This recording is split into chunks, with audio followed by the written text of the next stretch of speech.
Hello అండి అందరికీ. రీసెంట్గా ఒక ప్రముఖ న్యూస్ ఛానల్ యాంకర్ శ్వేత ఏముంది కదా, శ్వేత అనమాట.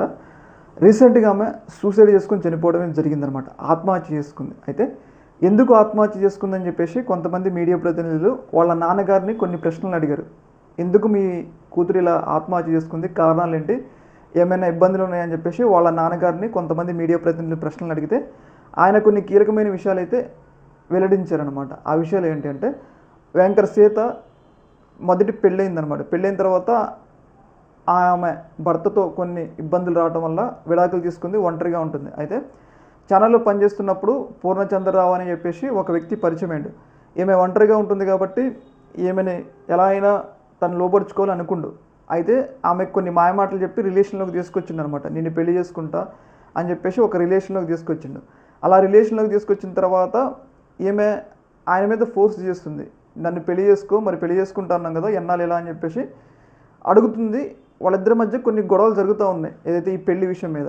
అయితే మరి ఆమెకు ఒకటే అర్థమైంది, వీడెట్ట పెళ్లి చేసుకోడు, ఇదంతా టైంపాస్ అని చెప్పేసి అర్థమైంది.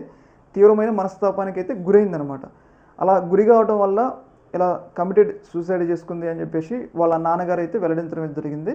ముఖ్యంగా ఆ వ్యక్తి శ్వేతాని లవ్లోకి తీసుకొచ్చి పెళ్లి చేసుకుంటా అని చెప్పేసి మోసం చేయడం వల్లే ఇలా ఆమె సూసైడ్ చేసుకుంది అని చెప్పేసి వాళ్ళ నాన్నగారు ఆరోపిస్తుండో వెంటనే ఆయన మీద చిక్కడపల్లి పోలీస్ స్టేషన్లో కేసు పెడతా అని కూడా ఆయన అయితే చెప్తా ఉండనమాట. అయితే ఇక్కడ మనం గమనించుకోవాల్సింది ఏంటంటే, ప్రాబ్లమ్స్ ఉంటాయి, ఎవరికైనా ప్రాబ్లమ్స్ ఉంటాయి, కానీ వాటిని సాల్వ్ చేసుకునే విధంగా ఆమె కనుక ధైర్యంగా నిలబడి ఆయన మీద కేసు పెట్టి పోరాడినట్టయితే బాగుండేది కదా. ఒక వ్యక్తి వల్ల మోసపోయి చనిపోవడం అనేది కొంచెం ఇబ్బంది అనమాట.